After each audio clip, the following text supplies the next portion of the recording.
What's up, everybody? Welcome back to the Run Your Mouth podcast. We've got a stacked episode for you, more information than you've ever seen or heard in your entire life. Before we do, tonight, Cafe Bohemia. Show up, 8 p.m., New York City. You either go online, use promo code FIRE, you get tickets for $5, or you just show up. Just show the fuck up. Stack lineup tonight. Unbelievable lineup of comics. I'm working on some new jokes. Come hang out. Cafe Bohemia. All right, so guys, listen. It turns out the entire Ukraine war, it was actually over a super cum. Who saw that coming?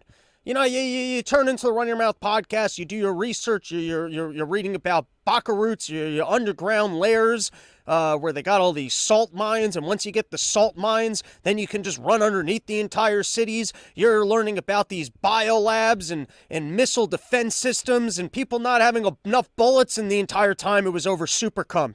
That's what's really been going on in these biolabs. What exactly makes the cum so super?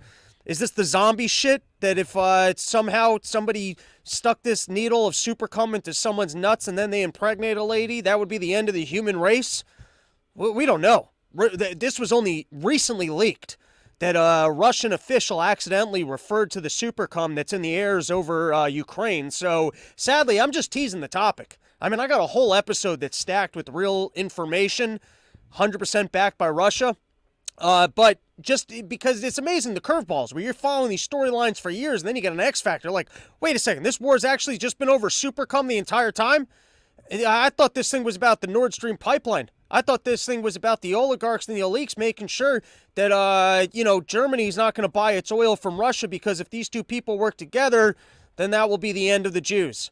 That's what I thought. You know, I'm over here, and I'm reading all my books about geopolitics. I didn't even realize that there was super cum. Is that what the world's next energy source is actually going to be? They're going to be able to manufacture our semen? Because that would be great. Are you kidding me? If we all had an excuse to jerk off all the time because we needed it for electricity? You know what? These scientists are onto something. Here I am talking about global warming and ESG scores, but how is the church going to react when these biolabs actually have an injection you can put into your balls, and then all of a sudden, you just a couple loads of semen, you can run your house for an entire day. Now we're talking. Now I will 180 and be pro Fauci. If that's what Fauci's seriously been working on this entire time, is super cum, that you can just go over to your car instead of having a gas canister. We just replace it with fleshlights. You can just fill it up in the morning and drive that thing. You know, or maybe you get stuck on the side of the road. Instead of taking a piss, all the cars behind you are just watching you. You're humping your car, and you're like, it broke. I gotta keep going. And they're just shining. You know, they're holding their hands over their kids' eyes in their cars. You try and fill up your car on the side of the road.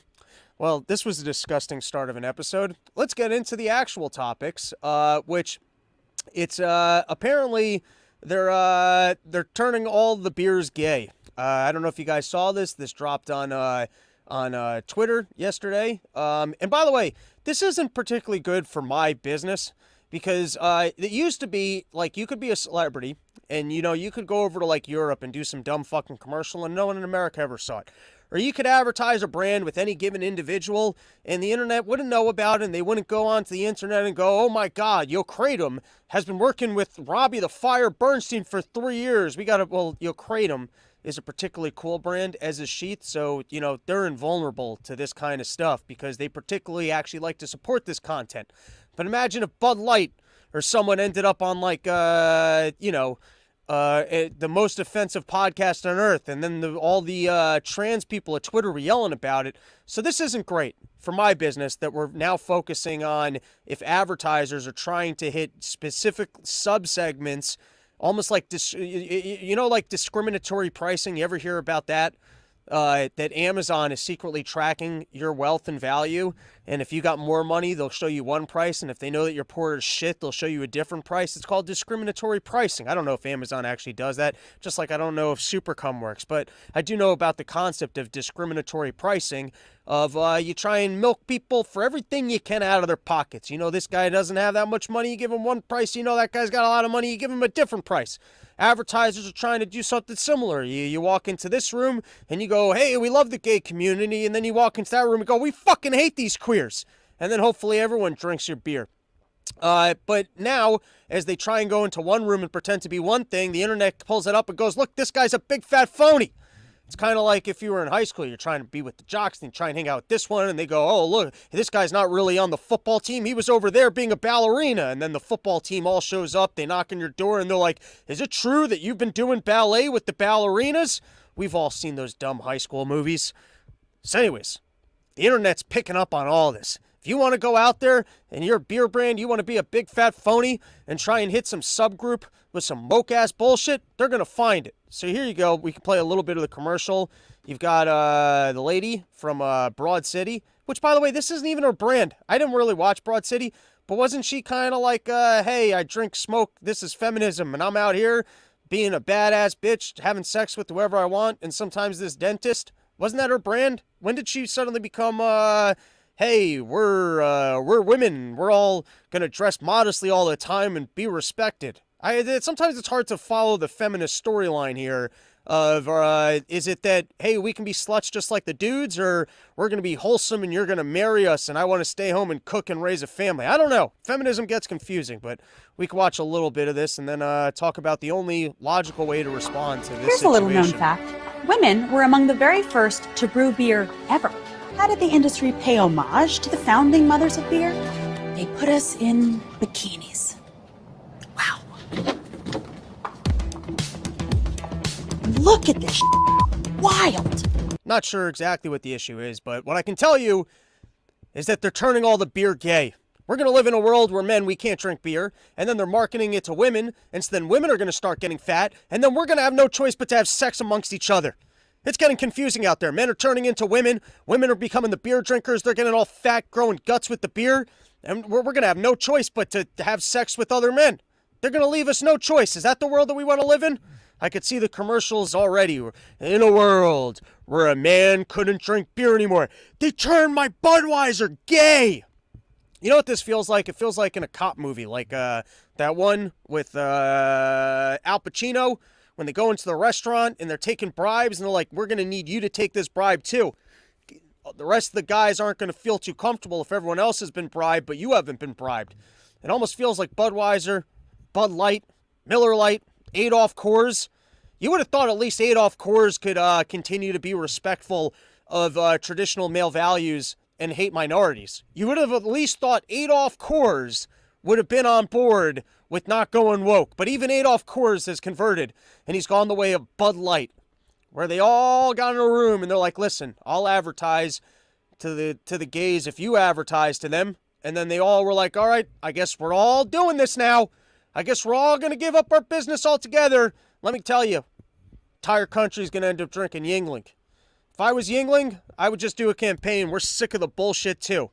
Like, that's generic. That's like Make America Great Again. What's the bullshit? I don't know. I'm not going to quantify it. It's whatever you think the bullshit is.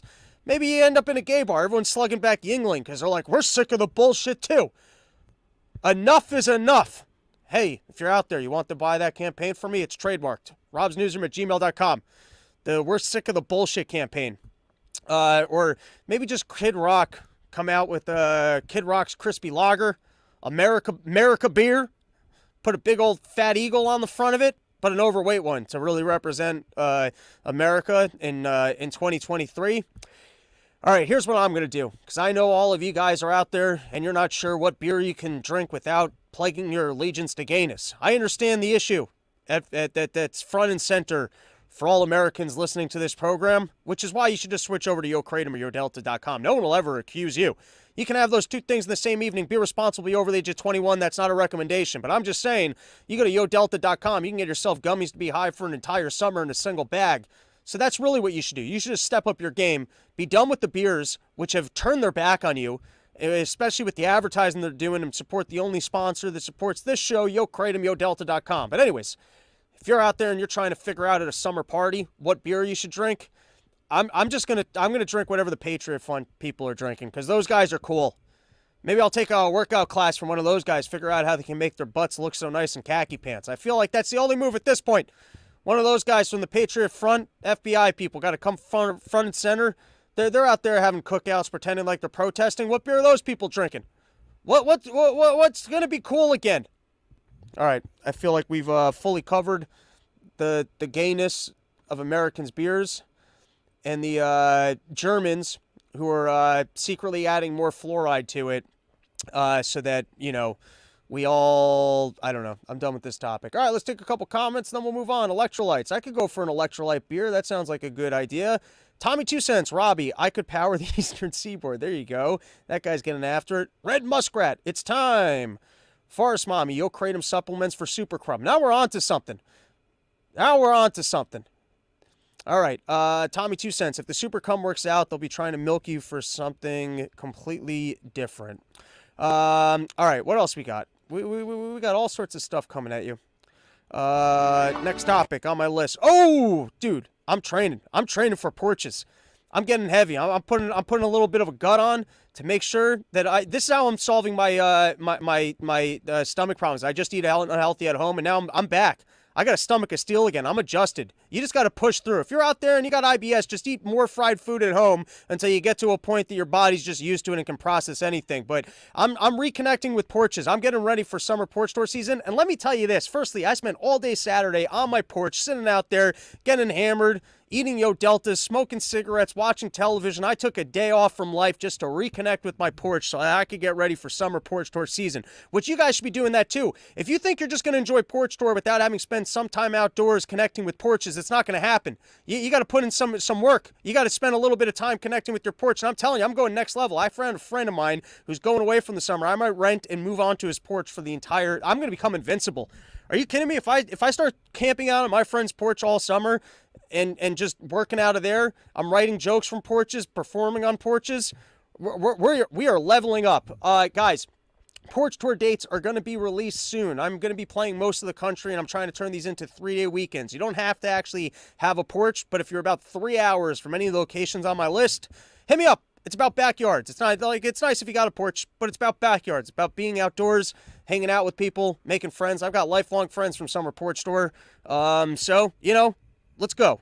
Open up your backyard, send your wife away from a weekend, and we'll party out there. We'll have not gay beers and enjoy some Summer Porch Tours. Dates coming soon. All right. What else did I got? All right, let's talk about this Durham investigation. So I don't know if you guys followed all the news. I don't know if you've dug in yet, but we've the Durham report finally came out, and turns out that the Russia collusion thing, it definitively nonsense. I'd like to just start off and talk about this topic. That I understand that Trump's not a Russian asset, but I still believe that he likes to get peed on. I just want to say that. Once you, I understand that everything else was nonsense, but I still believe that this man's trying to be peed on, and I actually think that the lack of the urine in the Carol Jean case proves the fact that it wasn't true. That's what I would have been. I would have been the lawyer going, Your Honor, my client doesn't even like having sex. He likes getting peed on, and this lady is not saying that Donald Trump ever once requested her urine on top of him, so clearly this incident never happened. And then I would parade Melania into court to be like, yes, he imported me from Russia because I had the finest of the urines. We've never even had sex. All I do is pee on him every single night. So just to recap this whole thing, because it was nonsense from the beginning. This was a change in America where news organizations used to actually report news. They had some integrity, and then Donald Trump got elected, and they had a meeting, and they realized, okay, that's it. No more news. We're in the spin and propaganda game. No more printing information. Instead, we're going to get on the news every single day and say, hey, this guy is actually treasonous. He's from Russia. Mueller's going to investigate him. Blah, blah, blah, blah, blah. And then I got to fill radio time for 2 hours going, hey, they're lying to you. This is BS. And as a result, we live in a world with more bullshit in which the government can get onto the televisions, present Fauci's and individuals like that to force you to take mRNA vaccines. And everyone goes, well, nothing makes any sense anymore. So sure, I'll take your shot for a virus that's not killing people in my age group, even though you didn't research the thing or have any safety protocols, because we live in the land of bullshit. The only way to know fact from fiction is to be taking Yo Kratoms, Yo Deltas, watching this program, celebrate the future. Live in the future, celebrate being right. So for years, you go, this man's undermining our democracy. Not us questioning whether or not he's working for Russia. That doesn't undermine the democracy. You understand the great irony of it? For years, they were going, this is going to undermine our democracy, while they're questioning the guy. That's what actually undermined the democracy, and it turned out not to be true. Yet none of these people apologize. And then the story gets confusing as well, because the guy lost 2 out of his 3. He lost 2 out of his 3 of the actual criminal convictions, right? In actual court, this thing didn't hold up. And of course, he goes, yeah, but the FBI sold me out because I had good witnesses. And then we showed up for the testimony, and those guys fucked me over by going, no, that was credible information. And then I feel like I need to have some consistency with my Mueller comments, because when the whole Mueller thing was going on, and we're going to play that video in a moment, where Mueller went after 3 years of his investigation, which cost $32 million. Isn't it fun now? People are complaining, hey, he spent $6 million and didn't even come up with a conviction. Well, Mueller spent $32 million. Although I would like to know why this investigation cost $6 million. That does seem like a lot of money to go back and just kind of rehash things that I was practically saying for free 4 years ago on podcasts. I don't make enough money. Yo, Kratom, I take it back. You guys better step up your game. No, I'm kidding. They're great. Loyal sponsors. Anyways, no more ADD. We're staying on topic. I got notes right there. There's no excuse for this. I got it all laid out. All right. So I am a little bit confused because when it came to the Mueller thing, I was like, look, they couldn't even win any court cases. Now, in that instance, it seemed to me like the machine was more looking to actually get Trump in trouble. And it could be that the Mueller system was actually pretty successful and that it got some of the high-ups who helped Trump win office end up in jail. So it could be that they made the statement that they were looking for. They started this massive investigation into the basis that Trump was a Russian asset, which turned out to be some concocted Hillary Clinton nonsense to try and win an election. That everyone in the deep state went, you know what? Let's run with that story. If we can keep parading this thing all around, circle it forward, we can get the American people to distrust this individual. And then is there going to be any responsibility of the deep state for basically clogging up a presidency for 3 years with some nonsense statement that they knew wasn't true? So anyways, I can admit logical fallacies here that at the end of the Mueller investigation, I went, well, look, no one actually got in trouble, so I guess he didn't have enough evidence, which I guess maybe is different here because it was a report, and the guy did a whole report, and he went, all of this stuff might not be criminal, but it was pretty clear that the Clintons concocted a story here, and then, some of the higher-ups at the FBI and other organizations just went with it because they had a clear political bias. Here are some of my thoughts. Firstly is, let's pull back in the Mueller team. I mean, what were these guys doing for 3 years? What the fuck were they investigating if it turns out that the Clintons just made it up? I mean, really no rock was being overturned every single day they were sitting there? That's why they needed $32 million, because there was never any evidence of anything whatsoever? I mean, how can it be like the Clintons just made it up, and then it became such a big storyline that they went, you know what, we're going to investigate this. What was he investigating for the 3 years then and spending $32 million on? You guys think any heads will roll? Do you think we'll at least get a congressional hearing where they roll back in Comey, who is out there posting his sad pictures on Instagram, roaming the earth because of the injustice of Donald Trump firing him? Well, common folks start scratching their heads when they hear things, well, as they tell you in the intelligence community. I mean, do people remember just how convinced they were that Donald Trump was a Russian asset, only for it to turn out that this was information literally or seemingly just purchased by the Clinton organization, and then our intelligence communities just ran with because they were anti-Donald Trump? So, once again, I just invite the masses to live in the future, celebrate being right. You don't need 6 years to figure out this information. You can just listen to me screaming from my living room. With that being said, just to kind of point out the inconsistencies here in my own approach here, I'm actually pointing out my own flaws, everybody. I'm saying I look at the Durham thing, which I skimmed, and it all looks to be like an accurate reporting of what happened, and that the system itself seems to be uncaring of the flaws of the deep state, the crimes of the Clintons, the Obamas working with the Brennans. All these individuals should be paraded in front of Congress that they could stand there and lie and then just get away with their crimes. But you would think, I mean, here we know for sure that under the request of the Biden administration, the CIA said, oh yeah, that looks like Russian information. That laptop that would probably cost a president an election because it's clear that at a minimum, his family's kind of disgusting and possibly involved in corruption. And that storyline just disappears. Talk about the Hail Mary of Hail Marys to win an election is rolling out your scumbag kid's laptop in the final weeks, and they call up the CIA and they go, no problem. We'll say that that's from the Russians, and boom, it goes away. Hillary Clinton calls up and goes, hey, listen, this Donald Trump guy, here's how we beat him. Let's just say that he's working with Russia. And everyone goes, all right, that sounds pretty good. And so what do? They use our taxpayer dollars to concoct a story, to investigate, make it seem like, oh, we really have evidence that this guy's working for Russia. The whole thing turns out to be not true. IRS is supposed to be investigating Hunter Biden. You get a whistleblower going, hey, look, they're giving this guy favorable treatment. You know what they do? They get rid of the entire team that was supposed to be investigating him.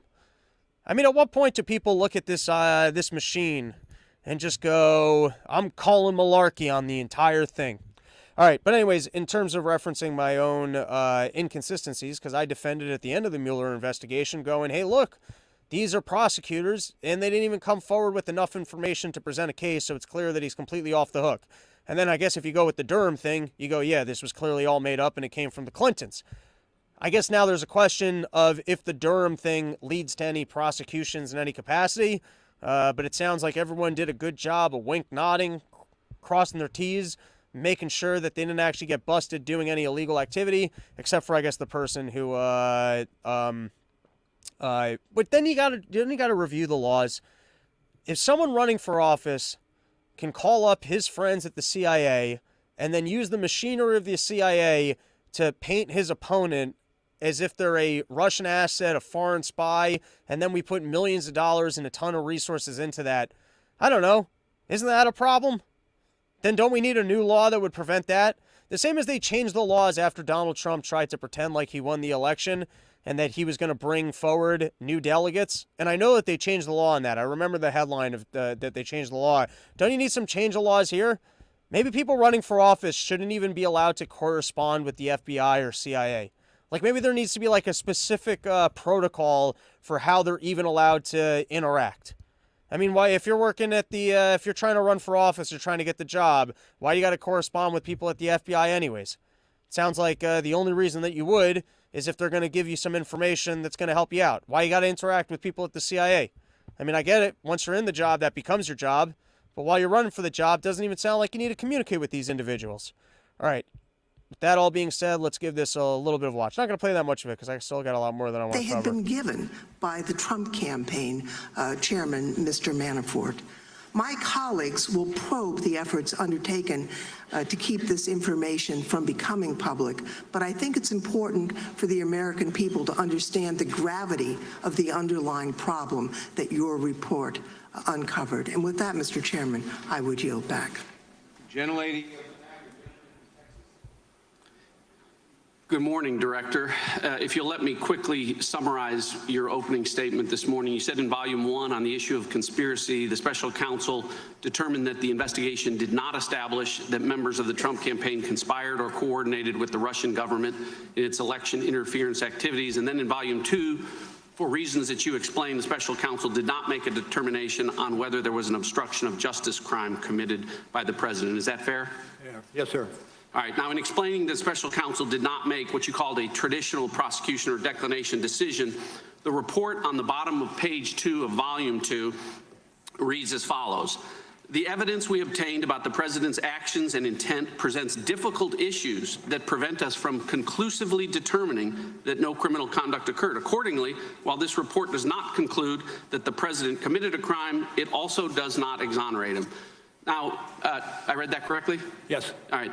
Now, your report, and today you said at all times the special counsel team operated under, was guided by, and followed Justice Department policies and principles. So which DOJ policy or principle sets forth a legal standard that an investigated person is not exonerated if their innocence from criminal conduct is not conclusively determined? Can you repeat the last part of that question? Yeah. Which DOJ policy or principle set forth a legal standard that an investigated person is not exonerated if their innocence from criminal conduct is not conclusively determined? Where does that language come from, Director? Where is the DOJ policy that says that? Can you, let me make it easier. Go ahead.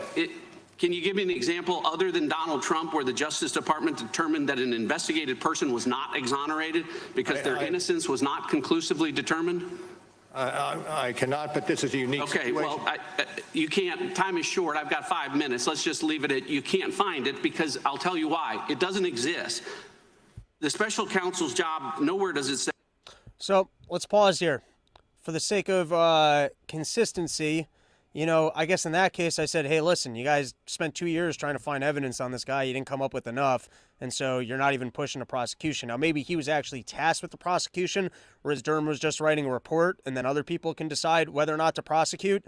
But at a minimum, I'd love to see them pull Mueller back in and go, what were you guys doing for 2 years considering this report right here? All right, enough of that topic. Oh, this was the headline from the New York Post. IRS removes investigative team from Hunter Biden probe and move whistleblower calls clearly retaliatory. Oh, this one's fun. Major Tyler Green says Hunter Biden's sex worker may testify before Congress, and let's bring all the whores in. Bring in every single hooker that he ever had sex with. That's great. Oh, that's good fun. Even if nothing comes of it, just having every single hooker sit down in front of Congress, especially if they just start pitching their OnlyFans. They're just sitting there like, yes, and now I'm on OnlyFans. You can follow me here. And yes, I did hang out with him. And yes, he did say that I was the best time that he ever had. So much so that he was revealing the entire secrets that are only available up on my OnlyFans. Oh, let's turn this whole thing classless. I mean, this is just good fun.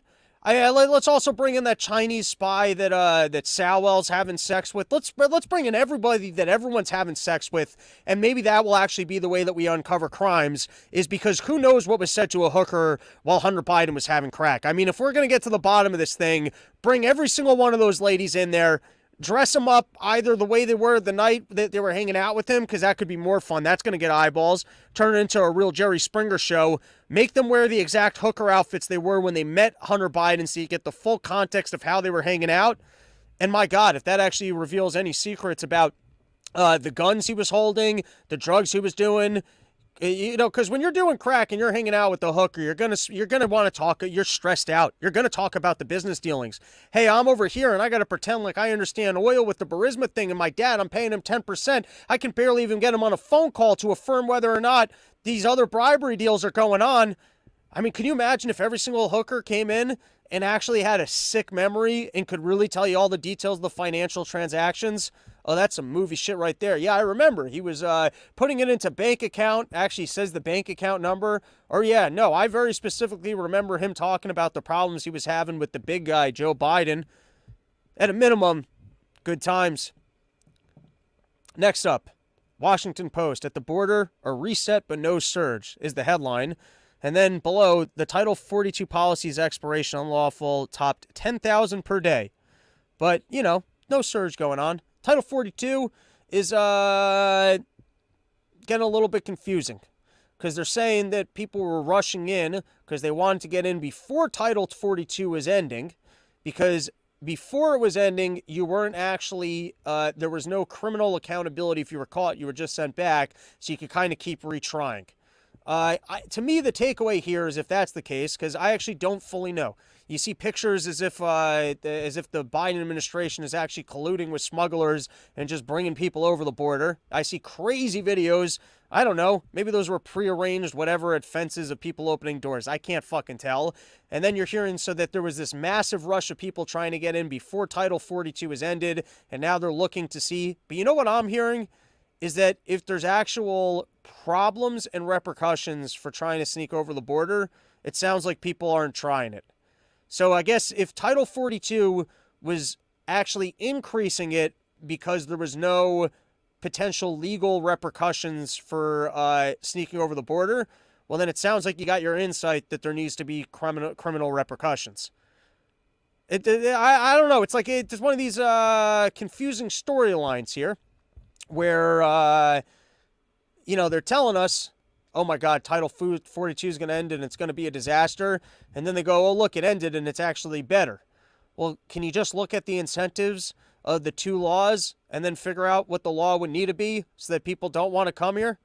And it sounds like one of the big conservative talking points is that it's actually not even helping these people who are coming because they're getting stuck in bad situations or being taken advantage of from these smugglers.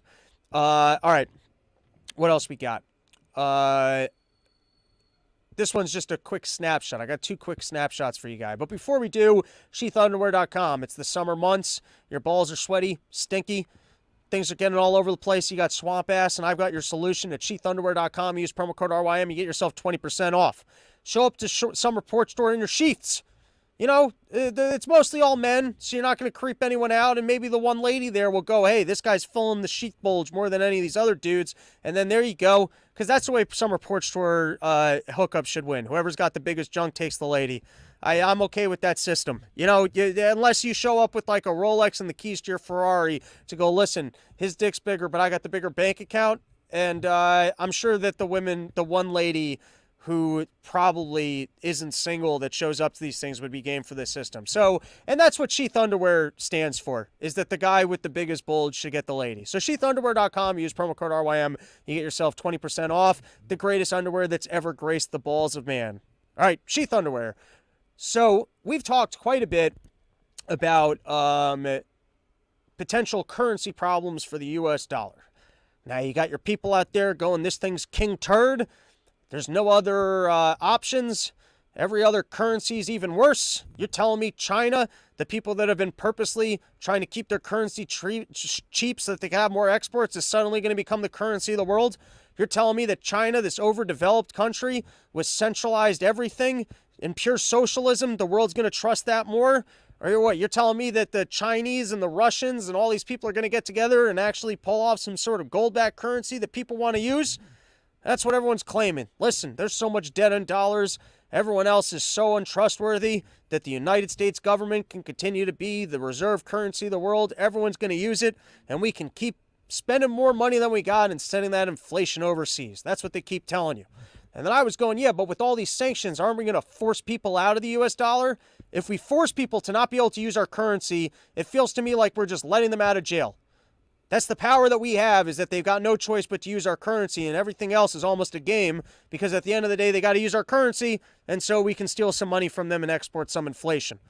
Why would you kick people out of your ability to steal money from them? I don't know. Doesn't make much sense to me. So this was an article that I read in both, and once again, I don't understand King Turd. Could be with King Turd. It doesn't matter. We're going to be fined. And all these little articles that you read about people trying to turn away from the U.S. dollar, it's nonsense. It's not going to happen. But this was Mish Talk, which is a great economics blog. Go check it out. And then the Wall Street Journal wrote about this as well. I'll read the 2 headlines for you guys. This is from the Wall Street Journal. The pain of Silicon Valley's banks collapse is being felt by these depositors. And then this was from Mish Talk. Dollar weaponization expands. FDIC message to foreign depositors is don't trust the U.S.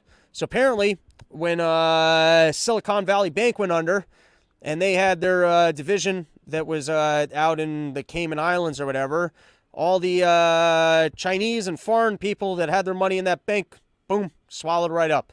So when the Federal Deposit Insurance comes in, and they go, look at all these U.S. depositors, we got to make them good on all their money.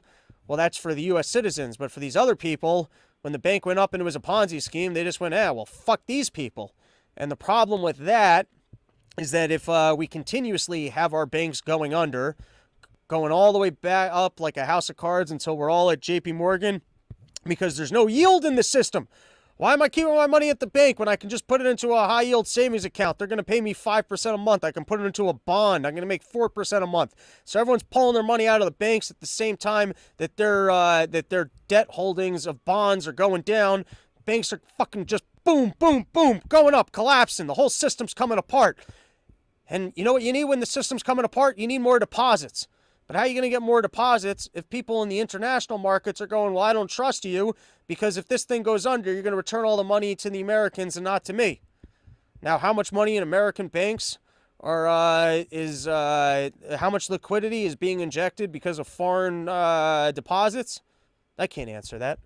But what I can tell you is here's an interesting article that you probably weren't aware of that is another little piece in the puzzle of the story of whether or not people are actually going to move away from the U.S. banking system or the U.S. dollar.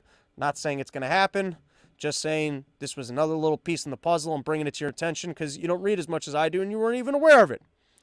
Macron calls for a green pause. It's kind of nice to see that just a couple of years into pushing the green energy thing, people are already starting to come down from it. Like, it seems like they're already starting to walk it back and go, listen, that doesn't seem to be working out all that well. Because it was a bad idea. And it's funny to see just a couple years into it, people are already starting to walk it back. Now, maybe they were just carving out little industries. They were just front running for themselves. They knew that it was never going to happen. And so your BlackRocks, they just bought a couple of windmills and they just pumped and dumped those. But it's interesting to see that just with very little costs actually being imposed on consumers, individuals, residents. Hey, you might not be able to retire you might have to work for 2 years longer than you have to. And people start realizing, oh my God, none of this is going to work. All right. Let's play a couple Twitter clips, and then I've got some new information regarding some COVID stuff, which I know no one cares about anymore other than me. And then that'll be our episode. All right, let's take a couple comments. Tommy 2 cents. It's the right thing to do, Robbie. Bring it at all horrors in remembrance of Jerry Springer. I agree. That could be the U.S. government send-off to the man. Tommy 2 cents, great ad read. Dave keeps calling cocks and balls man parts. Still mad cringe. Even the Assistant Secretary of Health has them. All right. And then Eric Baker, back for some Jewish wisdom. You know, that's why I try and provide one more comment. Dirty Mike, do they really need to expose his hookers? They're just trying to do an honest day's work. You know what? Maybe that's true. Are they going to get legal immunity for their hookering? If they come in and testify to Congress, does that then give them a free pass? That, like, the government officials aren't just going to walk around and watch their other hookering activity, because then that could be the most lucrative hooker of all time when all of a sudden you're the legally sanctioned legal hooker. Everyone else in the nation is illegal hookers, but then Hunter Biden, can you imagine Hunter Biden's dick actually set these women free? That now they're the only ones that can roam the United States of America selling their vagina for profits while it's still illegal for everyone else to do it? All right. Twitter clips. Here we go. Let's start with this one from Starbucks. You know, everyone's got to pledge allegiance to the woke agenda. They got to make sure that they're putting commercials out into the wild. And this is what I was talking about before, that this isn't good for my business, that, you know, you can make a commercial in India and now it can make its way to the United States. Like, you could pretend in India that you're for this, and in America you're for something else. But here we go. Let's watch this commercial.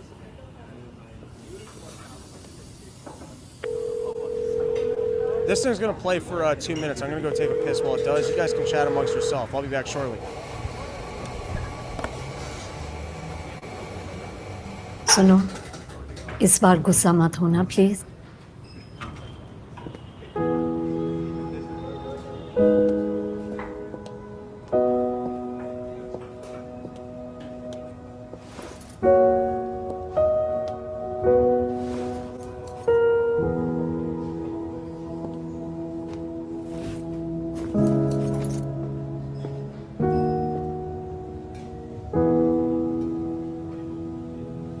Thank you, Papa, for meeting me.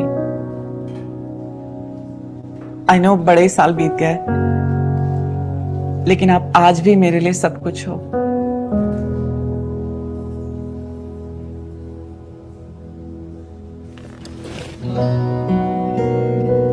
Coffee.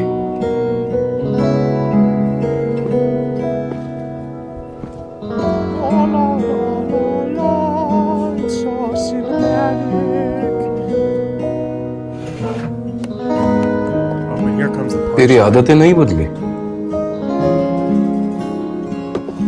Cold coffees for Arpita. Oh, what a beautiful moment. Cold coffees He for Arpita. recognizes his man-daughter. If I was Starbucks, my approach would just be more like, can you deal with your family bullshit somewhere else? We're trying to sell some coffee and deal with freeloaders on their laptops and homeless people using the bathroom. We don't need to have your dramatic moments here. Just to do this at home. You guys want to come for coffee before, and if like you need a cup of coffee before you hash out your family bullshit, we got you. You know, we got great coffee. That's really what it should be is, do you need the energy to fight the rest of your family and their values that you don't have? Well, Starbucks has the energy you need. You don't want to be lethargic. Everyone else shows up to this family fight. They didn't drink any caffeine. They're losing their minds, and they're not understanding how you have so much energy to battle them in the way that you do. Well, Starbucks is here for you in making sure that you have the energy to get through those awkward family moments. But please, not in our store. We got tables outside. At least do it outside. We don't want to. Everyone feels this awkward energy. What are you guys getting a hug and cry and do family personal shit that autists like me don't understand? We don't want to see this. Can't you do this elsewhere? All right. What else we got in terms of Twitter clips? What we got lined up next? At his commencement address for the Howard University graduates, called white supremacy the major domestic terror threat in this country. Is that correct? It tragically is. You know, in the terrorism context, domestic violent extremism is our greatest threat right now. Individuals are driven to violence because of ideologies of hate, anti-government sentiments, false narratives. And this is what's so great. I mean, I don't think you and I understand just how successful the Biden administration is being, because I haven't seen a lot of violence from domestic terrorism throughout the Biden campaign.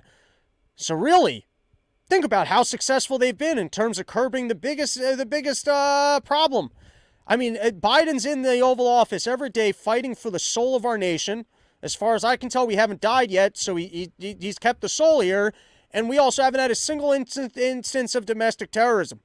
I mean, this is like if you claimed every day the biggest problem that we fight in a nation is that there aren't enough clouds in our skies. Well, you see all the clouds that are still up there? That's because every day we're showing up to the Oval Office and we're making sure that we've curbed this problem of the clouds. So you can thank us, because we're doing a great job, because there was a cloud problem before we got here and spent billions of dollars and all of our resources curbing the cloud problem. So you're welcome. And I guess if the biggest threat to our nation is domestic terrorism, then, bringing a bunch of people over the border to maybe dilute the presence of those individuals, you're solving the problem. So really, round of applause. Everybody, round of applause for myocarditis and Biden, because we didn't even realize that there was a domestic terrorism soul problem, which is really just because of how good of a job they've been doing in solving it. All right, what else we got? Flying through these Twitter clips. That one's not that interesting. We can skip that one. Oh, but here we go. It's the creature from the river. It's a responsibility that the head of a bank could literally crash our economy. It's astonishing. That's like if you have, and they also realize is that now they have a guaranteed way to be saved by how, So it's isn't it appropriate that this kind of control should be more stricter to prevent this kind of thing from going? Or should we just go on and start bailing and sailing whoever bank, regardless of how there's... I like the bailing and sailing initiative. The John Fetterman Bailing and Sailing Initiative of America. This is like you took the world's dumbest 12-year-old girl, like your bank, and if you're going to be it like your bank, or maybe just a guy who, had a stroke and wasn't that smart to start out and now can't even talk. And then the bank guy's got to sit there and turn to his count. Am I supposed to respond to the retard? What am I supposed to do? How do I handle this? Do I pretend like he actually just asked me a question? Or do we just, how am I supposed to handle this? I'm just trying to be nice here. Anyone bring any Laffy Taffy for the guy? Maybe an apple? Maybe if we give him an apple, we'll be happy. All right. Last one. Choice. You don't see, in terms of when you're going to engage. For example, even today, Elon, you tweeted this thing about George Soros. Well, I'm looking for it because I want to make sure I quote it properly. But, you know what you wrote. But You It basically. reminds me of Magneto. This is like, calm down, people. This is not like made a case out of it. You also you said he wants to erode the very fabric of civilization, and Soros hates humanity. Like, when you do something like that, do you I think that's true. That's my opinion. Okay, but why share it? Why share it? Especially, why share it when people who buy Teslas may not agree with you, advertisers on Twitter may not agree with you?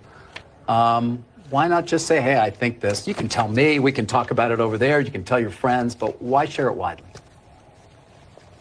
I mean, this is freedom of speech. I'm allowed to say what I want. You absolutely are. But I'm trying to understand why you do, because you have to know it's got it puts you in the middle of the partisan divide in the country. It makes you a lightning rod for criticism. I mean, do you like that?